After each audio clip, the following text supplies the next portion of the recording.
তারা এমন মেয়ে তৈরি করেছে যার জন্য বাড়ির সকলের নাক কাটা যায়। বৌমা একটু চা করো তো।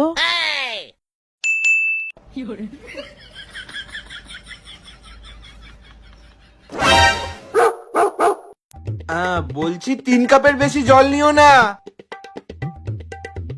1 কাপ দুধ দিও কিন্তু, আর 1 চামচ চা পাতা, বেশি লিকার যেন না হয়। বলছি 2 চামচ চিনি দিও। না আসলে তুমি তো চায় চিনি খাও না, তাই বলে দিচ্ছি। আমি একটু আসছি। কি গো, চা হয়ে গেছে? এই তো বসিয়েছি তো। প্রেসার কুকারে? হ্যাঁ, আমি যেটা পেয়েছি সেটাতেই বসিয়েছি। এই গ্যাসটা জ্বালাবে না? তুমি আমাকে জ্বালাতে বলেছিলে নাকি? আরে গ্যাস জ্বালানোর কথাটাও আমাকে বলে দিতে হবে? আজকে মা বৌমার হাতে প্রেসার কুকারে বানানো চা খাবে।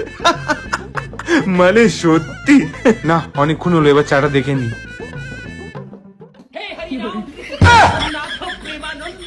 কি হলো, হয়নি?